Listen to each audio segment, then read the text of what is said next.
Ang sabi ng mga julul, sinisira ko daw ang Pilipinas. Palangga, sinisira ko ba Pilipinas? Ako ba ay nagnanakaw sa inyo ni piso? Sa pera ng bayan? Ako po ba ay nagpapakalat ng pulburon sa inyo? Ako ba ay nagtutulak ng pulburon? Ako ba ay nagpapalabas ng mga kidnapper o nangingidnap? Ako ba ay nangingidnap katulad ng 2 bata? Ako ba ay nagsisingot? Ako ba ay nagnanakaw dyan sa sa national budget natin? Ako ba ang gumastos ng 5,500 flood control? Ako ba ang gumagastos ng pera ng bayan para katulad ni Lisa Tanas na pumunta sa Amerika para magsingot-singot, magbiga-biga lang, mag-party-party at gagamitin niya kunyari working visit, yung pala singhot visit.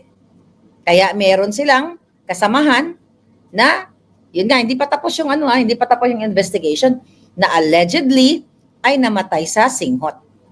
Kasi nakita sa mga previous videos and pictures ay sobrang healthy ng tao. So, under investigation pa, tignan. Alright? Ngayon, ako ba ay nag-smuggle ng asukal ng bigas? Wala. Ni piso, wala. Pero wag kayong mag-alala. Lisa Tanas, alam mo meron akong pinaka-sensitive na information na natanggap few hours ago. Pero hindi ko pa pwedeng sabihin sa inyo. Pero naikalat ko na sa mga dapat makaalam. Lisa Tanas, bangag. And one day, malalaman ninyo. Okay? Kaya yung mga sensitive information na yan, naikalat na natin yan sa mga taong dapat makaalam. Very sensitive. Yan po, kaya nga sabi ko, na-interview ako ng, IBC13. Palangga, nailabas nyo na ba yung interview nyo sa akin doon noong 23? Can you send me the copy, please? Send mo sa akin, Palangga. Hindi ko pa napapanood. Kaya ganun na lang yung galit nila sa akin. Kidnapin si Maharlika. Takutin si Maharlika. Hindi umubra yung kaso nila Kasi nilalabanan ko legally So, dahil si Lisa ay sanay mangidnap, yun ang kanilang ultimate para kidnapin ako dito sa the Netherlands. Payag ba kayo, Palangga? Nang alindog ko ay makidnap na lang ng ganon-ganon. Sabi ko nga hanggang sa huling patak ng dugo ko, kung sino man ang inutusan ni Lisa Tanas, hindi ko kayo tinatakot. Pero sinasabihan ko lang siya, alam ko ang gagawin ninyo sa akin. So, pina-activate ko na ang mga Navy SEAL ko. Ngayon, nagluluto lang siya ngayon. Yung Navy SEAL ko nagluluto, yung isa nagsiswimming pa sa taas. Di ba? So, ito yung mga trained galing sa sa Pangkalawakan, di ba? Mga kamag-anak ni Scheider to Anyway, international kidnapper kung ganon, sabi ni Chess, yes. Kailangan nyo itong kailangan nyo itong i-echo. Tingnan mo kung sinong sinungaling. Pinakalat nyo, GMA News, na si Pangulong Duterte nag-seek ng asylum sa China. At ang kanilang, I think, nagsalta ang kanilang, ministry. Okay? Nagsalita na hindi totoo na nag-seek ng asylum ang Pangulong Duterte. Kasi according sa Foreign Ministry, imagine mo si Pangulong Duterte pumunta doon weekend. Alam nyo, mga kababayan, alam ko, lahat ng mga nanood sa akin dito, maliban sa mga trolls, hindi isang saradong utak. Paano ka mag-apply ng asylum visa, asylum visa, ng linggo or Sabado? Walang office work yan. Diba? So, GMA, kayong mga biased media, kayo yung fake news. Kayo dapat ang pinapatawag dyan sa mga traidor.com na yan. Diba? Pinasinungalingan na ng China na at my goodness, hindi gagawin ni Pangulong Duterte kahit siya hindi ko to father. But, hindi ko siya kamag-anak, pero sa kanyang personalidad at sa kanyang mga pronouncement, hindi tatakas ang Pangulong Duterte sa Pilipinas niyang mahal. Diba?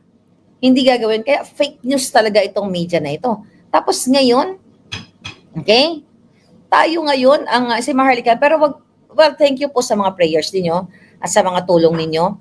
Mga dasal ninyo, thank you so much. Yes, thank you. Chichi, thank you very much. Merilo, thank you. Spear, thank you. So thank you sa inyong mga tulong dahil tsaka yung inyong mga prayers, lalo yung mga prayers doon kahapon, nung the other day, 23, talagang grabe yung inyong support sa akin. And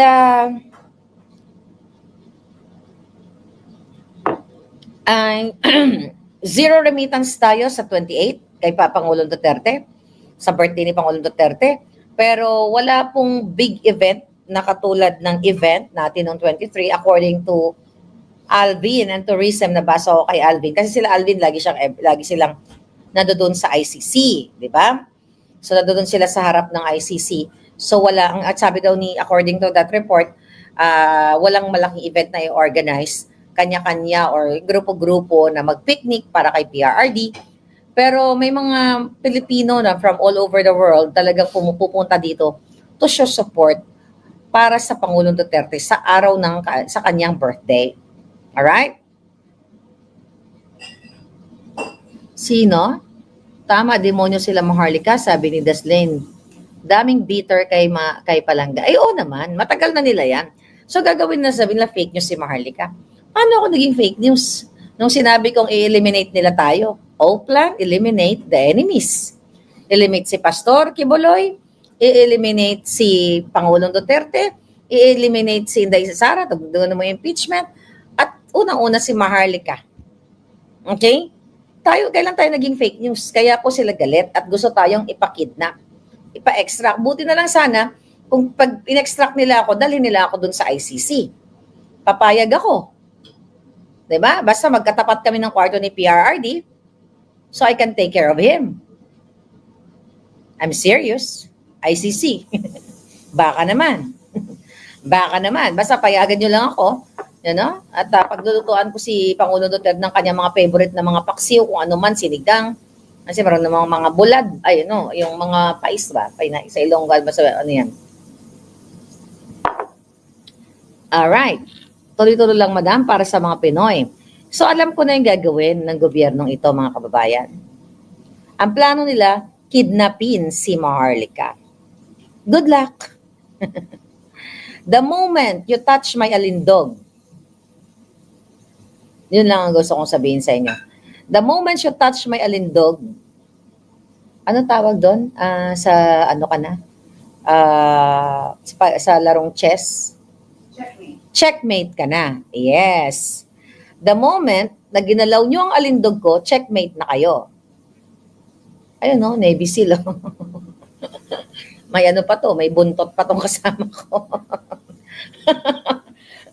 Anyway, okay. Sana, oo, di ba? Sana ma-join, sino?